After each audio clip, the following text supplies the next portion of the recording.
ఉద్యమ కాలం నుంచి నల్గొండ జిల్లా రాజకీయ పార్టీలకు అడ్డాగా మారిందా? త్వరలోనే నల్గొండ వేదికగా రాజకీయ రణరంగం జరగనుందా? కృష్ణా జలాల పంపకంపై బీఆర్ఎస్ కాంగ్రెస్ పోటాపోటీ కార్యక్రమాలతో పొలిటికల్ మంట పుట్టించబోతున్నాయా?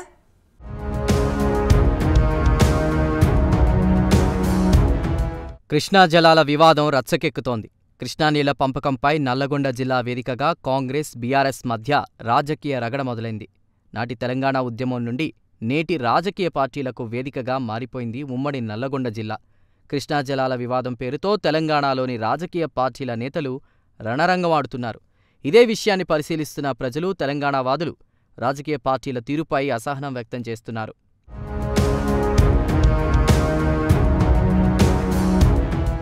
ఈ నెల 13న నల్లగొండ జిల్లాలోని బీఆర్ఎస్ పార్టీ ఆధ్వర్యంలో కృష్ణా జలాల పెత్తనాన్ని కేంద్ర ప్రభుత్వానికి కాంగ్రెస్ ప్రభుత్వం అప్పచెప్పిందంటూ బీఆర్ఎస్ భారీ బహిరంగ సభకు పిలుపునిచ్చింది. కేఆర్ఎంబీపై తెగించి కొట్లాడుదామని కేసీఆర్ పిలుపునిచ్చిన సంగతి తెలిసిందే.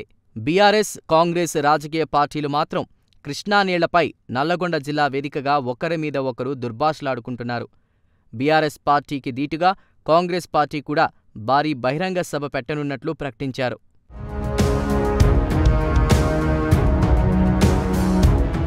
పదమూడున అధికార, ప్రతిపక్ష పార్టీలు పోటాపోటీ కార్యక్రమాలు నిర్వహించేందుకు రెడీ అయ్యాయి.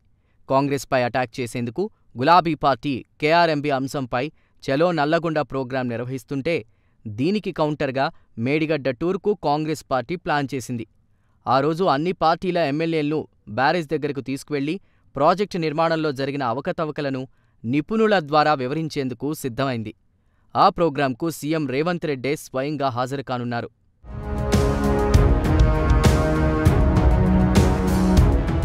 తాము అధికారంలో ఉన్నప్పుడు ప్రాజెక్టుల అప్పగింతను వ్యతిరేకించామని, కానీ కాంగ్రెస్ అధికారంలోకి వచ్చిన వెంటనే కృష్ణానదిపై నిర్మించిన ప్రాజెక్టులను కేఆర్ఎంబీకి అప్పగించిందని బీఆర్ఎస్ ఆరోపిస్తోంది.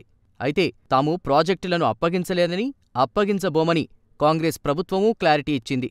అయినా కేఆర్ఎంబీ అంశంపై ఆందోళనకు సిద్ధమైన బీఆర్ఎస్ నల్లగొండలో బహిరంగ సభ నిర్వహిస్తోంది.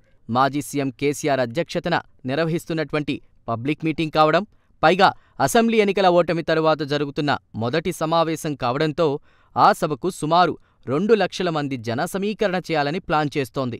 నల్లగొండ వేదికగా పార్లమెంటు ఎన్నికల ప్రచారానికి తెరలేపనుంది. ఏది ఏమైనా తెలంగాణలో ఒక్కసారిగా కృష్ణా నీళ్లపై రాజకీయ రగడ మొదలైందని చెప్పొచ్చు.